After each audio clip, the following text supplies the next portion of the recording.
there we go. So again, this video clip will focus on Christopher Columbus and his complicated, controversial legacy. And I will say this, that, okay, maybe not, that it is a really, really good video clip, has lots of really good information. It is kind of in a almost cartoon type format. I'm not doing that to demean you guys or treat you like children. That's just the art, what the artist did. And but the content is actually really, really, really good. So check this out, and kind of puts a exclamation point or maybe a question mark on Christopher Columbus. Or not. No idea why this is being this way. Give me a moment, sorry. Oh my goodness. Huh. You know what they say about technology, huh? Okay, this is starting to get a little ridiculous. Try it again.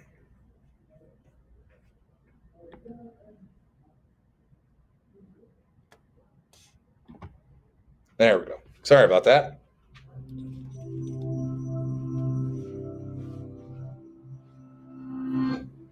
Many people in the United States and Latin America have grown up celebrating the anniversary of Christopher Columbus's voyage. But was he an intrepid explorer who brought two worlds together? Or a ruthless exploiter who brought colonialism and slavery? And did he even discover America at all? It's time to put Columbus on the stand in History versus Christopher Columbus. Order in the court. Wait, am I even supposed to be at work today? Yes, Your Honor. From 1792, Columbus Day was celebrated in many parts of the United States on October 12th, the actual anniversary date. But although it was declared an official holiday in 1934, individual states aren't required to observe it. Only 23 states close public services, and more states are moving away from it completely. What a pity. In the 70s, we even moved it to the second Monday in October so people could get a nice 3-day weekend.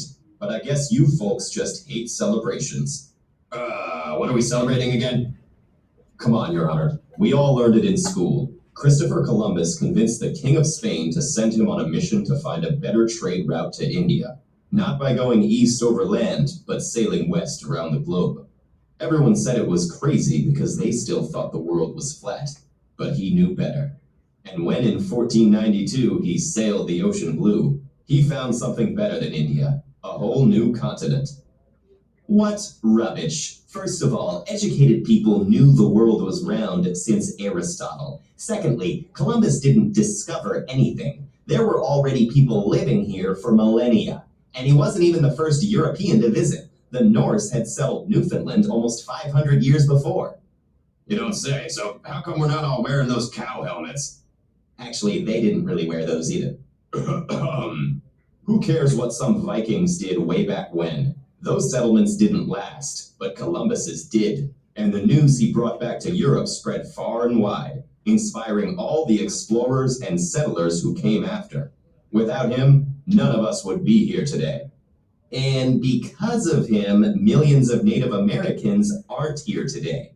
Do you know what Columbus did in the colonies he founded? He took the very first natives he met prisoner and wrote in his journal about how easily he could conquer and enslave all of them.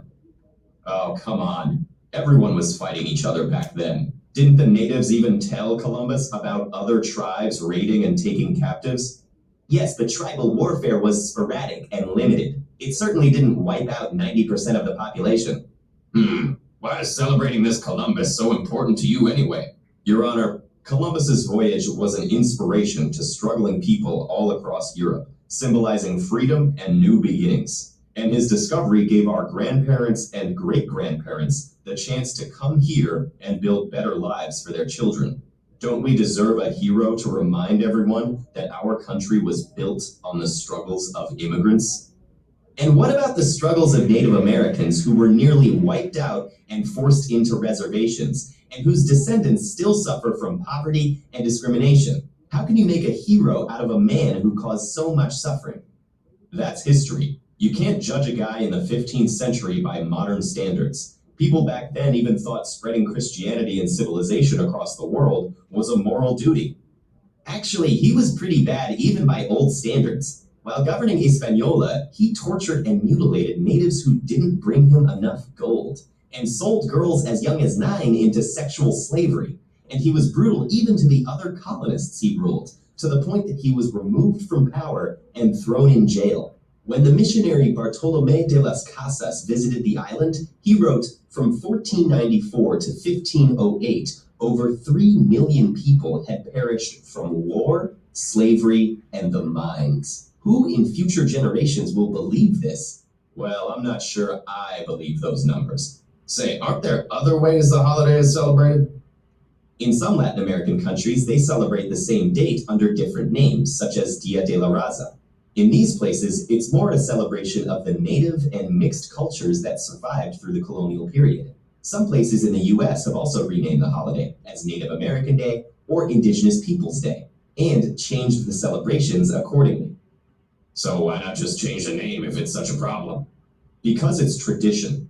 Ordinary people need their heroes and their founding myths. Can't we just keep celebrating the way we've been doing for a century without having to delve into all this serious research? It's not like anyone is actually celebrating genocide. Traditions change, and the way we choose to keep them alive says a lot about our values. Well, it looks like giving tired judges a day off isn't one of those values anyway. Traditions and holidays are important to all cultures, but a hero in one era may become a villain in the next, as our historical knowledge expands and our values evolve. And deciding what these traditions should mean today is a major part of putting history on trial. Okay, so again, that really kind of cuts to the chase of a lot of the issues and controversies surrounding Christopher Columbus, and it's exactly those sentiments as far as perspective, which is a word that we'll throw around a lot today, that we want to definitely keep in mind here. All right, and we already saw all this stuff. So here's the thing. And by the way, just give me 1 second here. I got to make sure that this is still. Yes, it is. Okay, cool. All right. The Spanish come back and they spread word about this new world. Okay, and it excites the imaginations and, of course, the pocketbooks of other European nations who all now want to get a piece of this potential pie. They don't know what's out there, but for sure there's got to be something of value out there. So other countries are licking their chops. But Spain thinks that's unfair. They're like, what did you do? You didn't discover anything. We did. We're the ones that should get in on this. You did jack squat, right? Matter of fact, you made fun of us. You laughed when we said that we were going to find this land and do all this other stuff. This should be our discovery, and it is 100% ours. Finders, keepers, losers, weepers, screw you. So they, maybe a little blunt, so they actually take their case, if you will, their plea to the most powerful person in Europe, the Pope. Keep in mind the time period here. There was no separation of church and state. In fact, the church was the state to a large extent. All people in Europe paid homage to the church. Now, notice what I'm saying here. I'm saying the church. I am not qualifying it with Catholic, because this is prior to the Protestant Reformation, and we would not need a qualifier. The church was the church. We didn't have to say Lutheran. Lutheran. We didn't have to say Lutheran, don't you know, with our hot dish and tater tot casserole, don't you know, or lutefisk and lefse, yeah, don't you know, big coffee. We didn't have to qualify it with that, right? We didn't have to say Methodist or Baptist or Presbyterian or whatever, because the Protestant Reformation hasn't happened. In fact, that's exactly where we're going to pick up on Monday.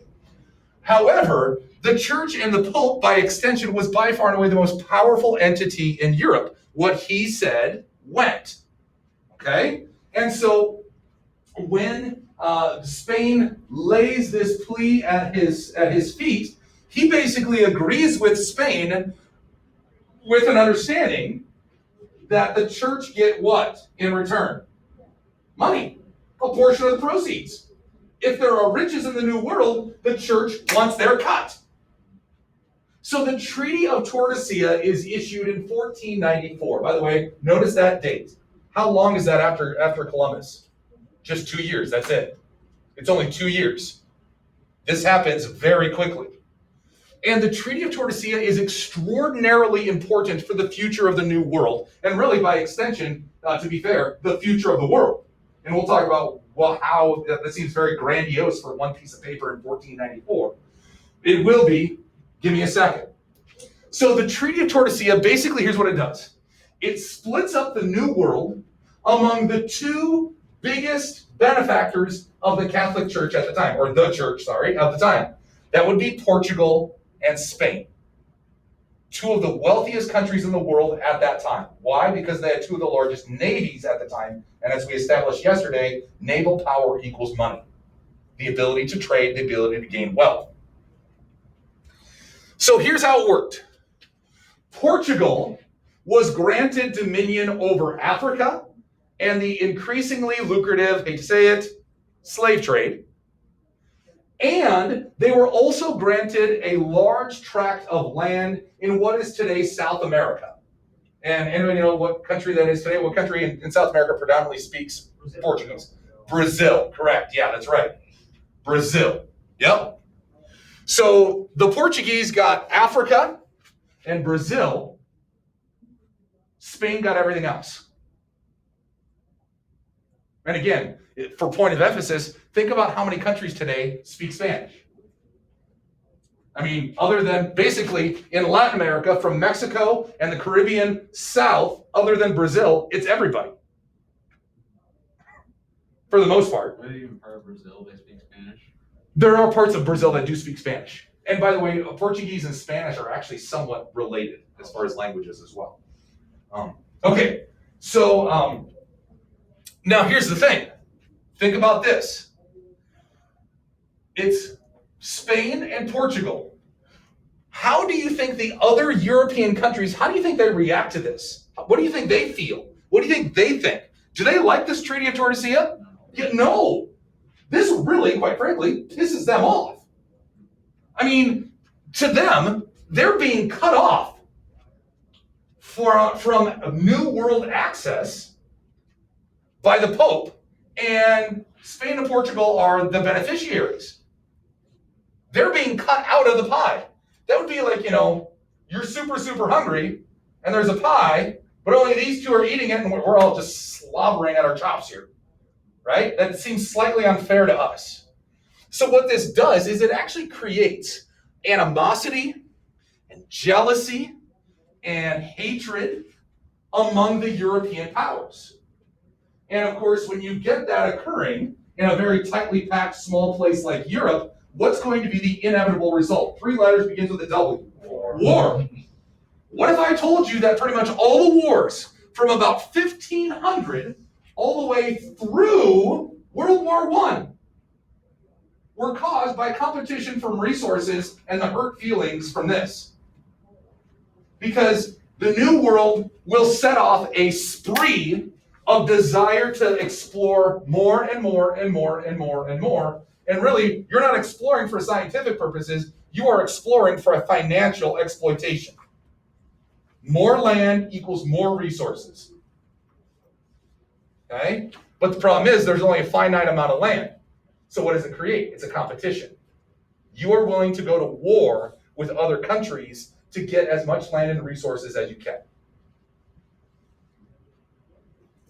Okay?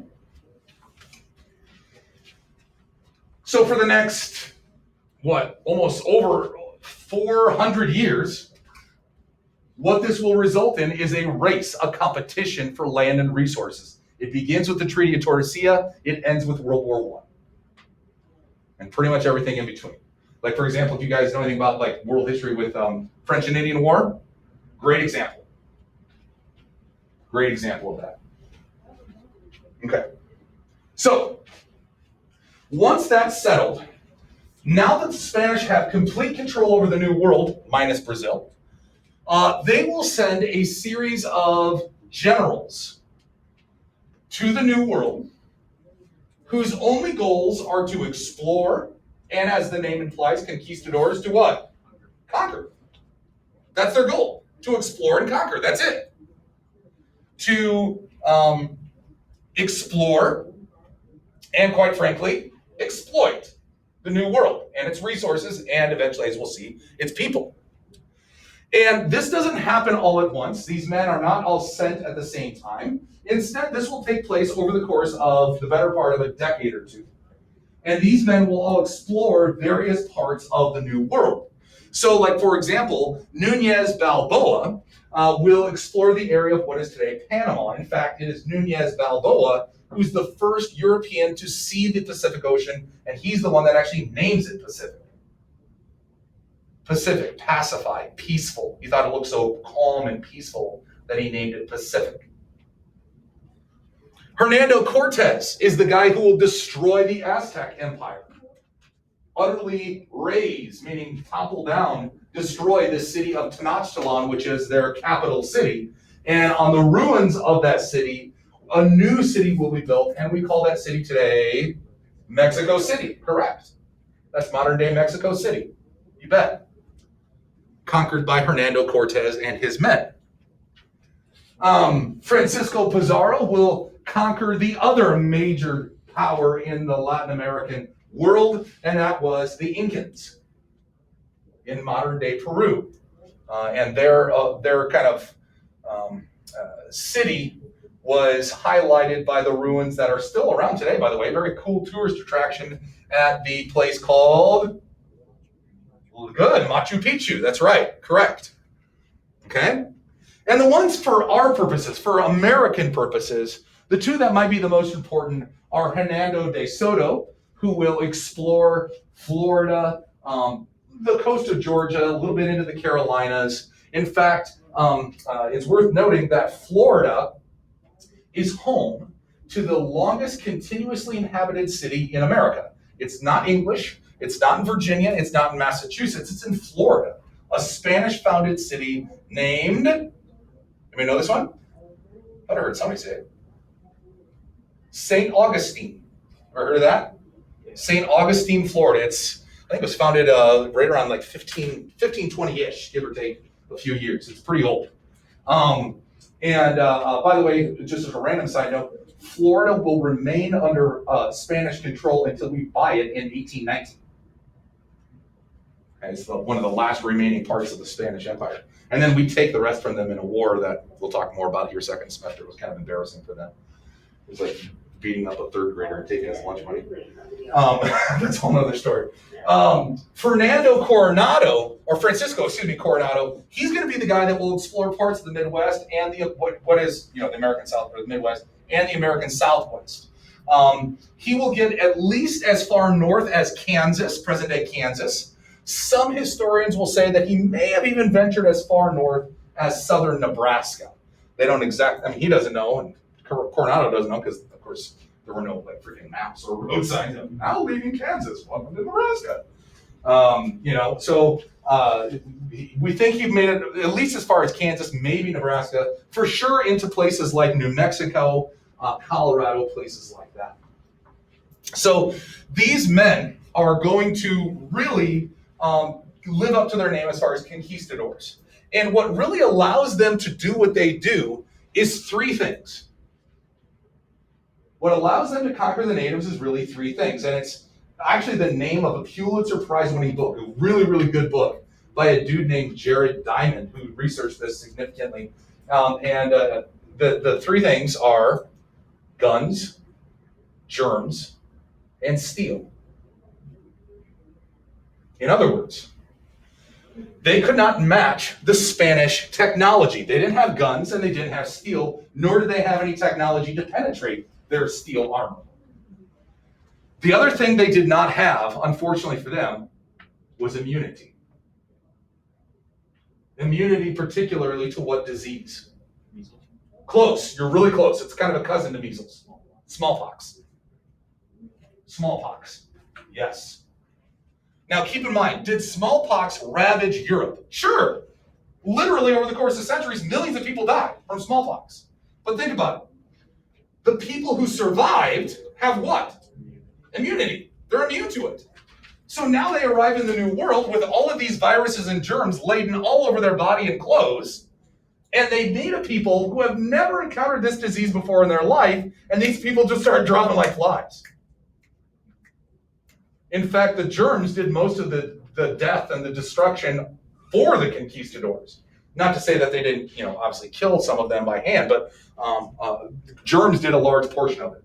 It absolutely ravaged entire peoples, entire tribes. It's really, really bad. Really bad. In fact, the first known use of biological warfare in the New World happened in the English colonies when English settlers gave smallpox-ridden blankets to local native tribes to kill them to take their land. Now, they didn't know about germ theory, but they knew something was up. Like if you were around a person who had smallpox, there was something that happened where it was like contagious and long lasting. So they didn't know exactly what it was, but they did know that. So these natives were given a choice. You can submit to our rule or you can die. In other words, either way, you are going to be subjugated, just like Columbus said. You're going to be subjugated. And of course, what can the natives do about this? Nothing. Guns, germs, steel. So what will happen then is a couple things. First of all, once the natives have been destroyed, and really as the natives are being destroyed, the Spanish are eagerly raiding everything they can find of value. Gold, silver, emeralds, whatever they can find, whatever they can get their hands on, they will take. And by the way, from the native perspective, this is really odd. They've known about gold, and they do like it. It's shiny, it's metal, it's cool, it's yellow, awesome, right? But they don't only hold any value. They don't value it like the Europeans do.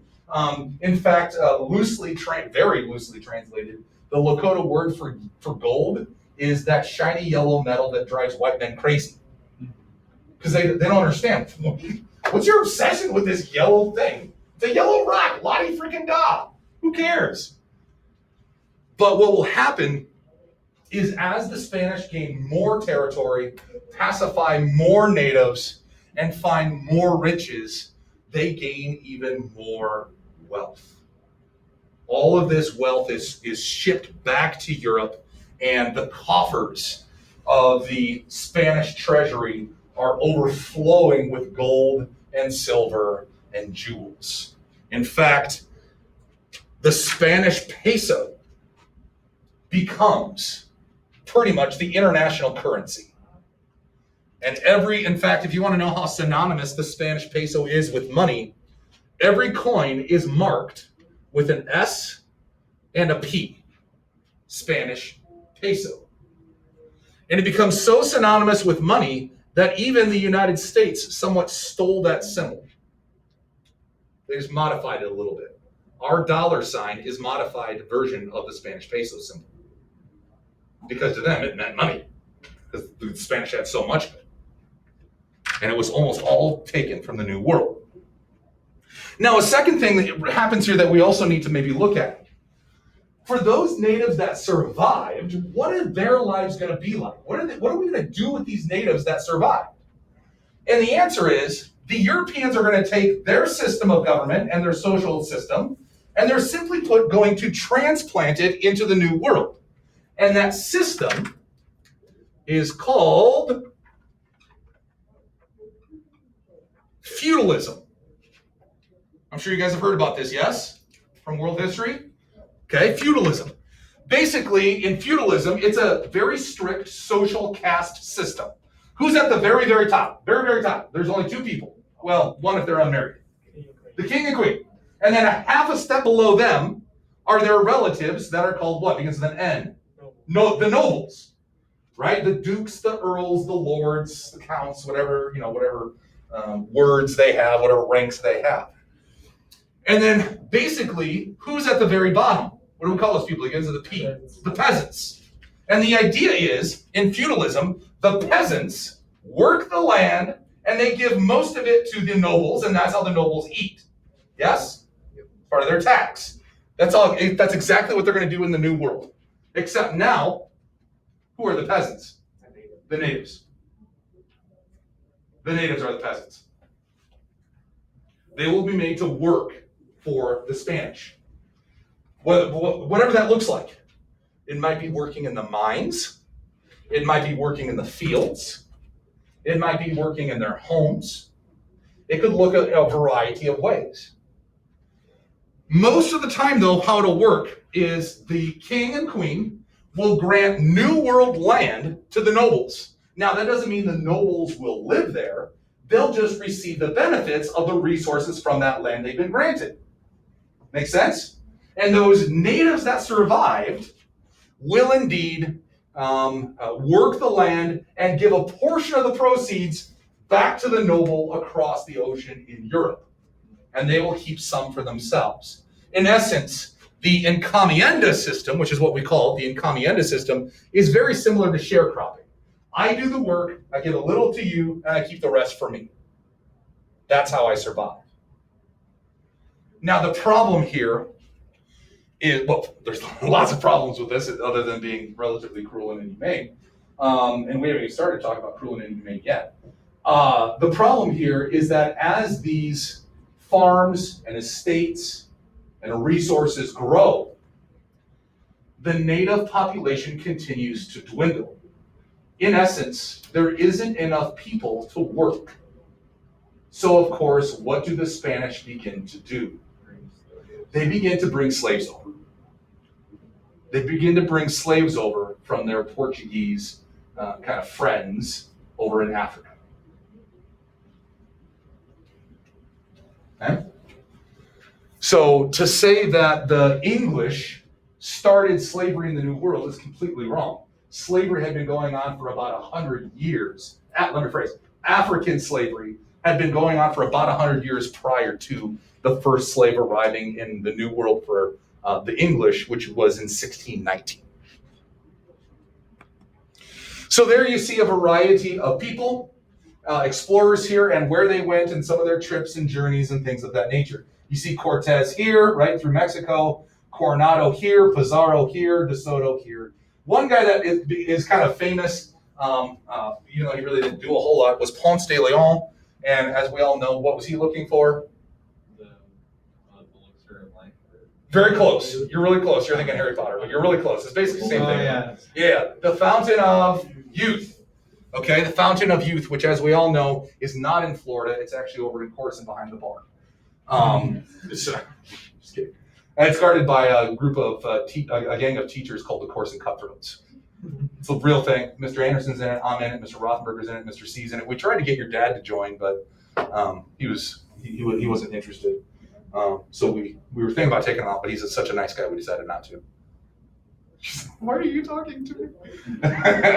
No, it's a joke. So yeah, absolutely. Ponce de Leon, Fountain of Youth, all kinds of other stuff. So these are the New World voyages here from Europe to the New World. Now, think about this from the Native American perspective. From their perspective, what's happening is extraordinarily hypocritical. Because you have these Europeans who are espousing the beliefs of this dude named Jesus. And Jesus he's a super nice guy, and he's all about love, and he's all about forgiveness, and he's all about, kindness, all these other things. And yet, ironically, how are the Spanish treating them? Not very kind, not very loving, not very generous, not very forgiving. In fact, the exact opposite of what Jesus stands for. So, from the native perspective, why would we want to convert to this new Jesus dude when you guys are actually doing the exact opposite of what he teaches?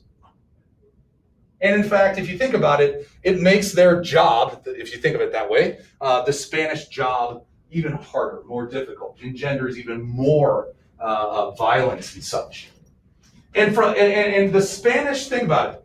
Again, as we talked about yesterday, do they respect the natives? No.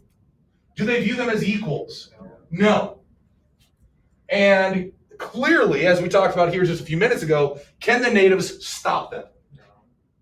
So, in essence, what can the Spanish do to the natives? Literally what?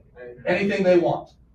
They feel as though they have the right to because they don't view them as equals, and they literally physically can because the natives can't stop them. That's a very corrupting position to be in, right? Have you guys heard this saying? Absolute power corrupts absolutely. You guys have heard that before? Absolutely. If you have absolute power, it will corrupt you absolutely. And that's exactly what's kind of happening here with the Spanish. All that power is going to their head, and they are going to exercise that power simply put because they can. That's it. Okay? Now, over the course of decades, the Spanish will indeed begin to better their treatment. They will begin to build churches for these people in the New World. They will begin to build schools, right, which oftentimes are right next to the churches, and many of the teachers, in fact, are Catholic priests or nuns. Okay? You also have a problem, though. Several problems. One is that then what's happening to the native culture as that continues? It dwindles to the point where pretty much it's what? It's gone. It's extinct. This is cultural destruction. And not only is their culture being destroyed, they as a people are being destroyed. And what I mean that, when I say that is, I'm not even talking about the people that have been killed. I'm talking about intermarriage. Because a lot of Spanish, especially young men, will come to the New World. They will be the managers of a lot of these estates and farms that the nobles back in Europe have been granted. And these young single men, many of them, right, seeking adventure, young, healthy men, eventually they're going to get lonely, shall we say. Okay? They're going to get lonely. If you're picking up what I'm laying down, please don't make me explain it anymore. Because if not, then we can get Miss Poppy in here. Maybe she can talk about it a little bit more in depth. Have a little slideshow or something. Anyway, so what happens then is many of the Spanish men begin having children with native women. And as that continues, what happens to the actual native racial population? It's not pure. Yeah, it's not pure anymore. It's gone. So their culture's been destroyed, and their people have essentially, and I don't want to be too crass, but they've almost been bred out of existence.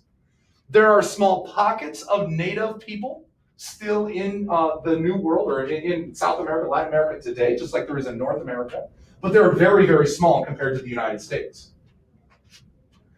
So that's a problem for the natives. The Spanish have another problem, though. One of the problems for the Spanish is New Spain, as they call it, very unoriginally, which I guess we can't say much. We have states called New Hampshire and New York, so that's not very original either. But New Spain is 10 times bigger than Old Spain. And the problem then is, how do you govern something like that? How do you protect something like that? So they're making a lot of money from New Spain, but it also costs a lot of money to protect and defend it and govern it. So to help try to do this, they will put forts and churches all over their possessions, all over the place. And even you can see evidence of that even still here in the United States, like some of these missions and forts. One that I'm sure you guys have probably heard of, San Antonio. That was an old Spanish mission. In fact, the actual mission was what building in San Antonio? Louder, please? The Alamo, that's right. Where, something famous happened. I'm glad you remembered it. Battle cry. Okay, we'll get there. Okay. So, right? San Antonio. Los Angeles is another good example. San Francisco is another good example, right? All of those were Spanish forts or Spanish missions that the Spanish will use to try to maintain control over their far-flung empire. Okay? Now, the last couple things we want to take a look at, we've emphasized this. We don't know how many natives were killed. We have no idea. We don't know how many there were. We also don't know how many were killed because it's not like the Spanish were keeping a body count. But we do know that the conservative estimate is surely into the millions, most likely the tens of millions. We don't know for sure, though. We do know that about 90% of Native Americans were destroyed. About 90%. But 90% of how many, we don't know. Okay? And what this leaves us with then is a interesting idea. The mixing of the two worlds is referred to by historians as the Columbian Exchange, which, by the way, think about the word Columbian, named after Columbus, obviously. Okay? It is the exchange of goods and ideas, and unfortunately, as we've already alluded to, people, okay, between the old world and the new world. Okay? So, like, for example, think about this. What resources, we literally just talked about this, what resources were taken by the Europeans from the New World back to the Old World? Gold, silver, things like that. Okay? There were also, by the way, just to add a few things, there was also significant amounts of food. Corn is one good example. The other two are two other examples that I'll give you are kind of interesting because we associate them with European countries, but they did not originate in said countries. One, the potato, which we normally associate with what country? Ireland, of course, right? Not even Irish. It's New World. The other one is a one that it's the tomato. And if you think of tomato sauce, tomato paste, right, pizza, right, exactly, we associate with what? Italy, not even Italian. In fact, the Italians rejected it for years because they thought it was poisonous. How ironic is that? Probably sipping back on the old wine a little too much. Anyway, so those foods are going to make their way to the old world. And in fact, what happens is kind of a kick in the cojones, since we're talking Spanish, we might as well. It's a little bit of a gut punch for some of these people because what happens is they find that the New World food is more caloric than the Old World food. So not only did you destroy us, but now you are healthier and bigger and stronger as a result of the food you took from us. Right? It's kind of weird. Okay, think about the crazy stat for you. Prior to Columbus, the European percentage of the global population was about 11%. The native percentage of the global population was estimated to be at about 7%. So relatively even, right? 11%, 7%, that's really not that big of a difference. Within 100 years after that, though, by about 1600, that percentage has skewed significantly. The European portion of the population is 20%. They're living longer, healthier lives thanks to New World food. Contrarily, the destruction of the natives is so severe, their portion of the global population is 1%. 1%. Okay? FYI, another kind of random New World food that is brought to the Old World is the coca plant, which is kind of interesting in two ways. Number one, it's the foundation of chocolate through cocoa, and it's also the basis of the drug cocaine. So there we go. Helping drunken frat boys have fun ever since. So the other thing is what about the other way though? What did the Europeans bring from the Old World to the New World? One of the most important is horses. The conquistadors brought their horses with them. Some of these horses were either stolen or escaped. They made their way north into the Midwest Great Plains, which is, if you think about it for a horse, i.e. the world's largest freaking pasture, and they absolutely blow up. Their population explodes. And some of them are tamed by the local tribes, which revolutionizes their way of life. They were basically sedentary farmers for most of their existence. Now with horses, they can go wherever the crap they want. And this is where they really begin hunting what major land mammal? Yeah, the bison, sure, absolutely. But they couldn't do it without horses. Another kind of old world thing that they bring, as we know, germs.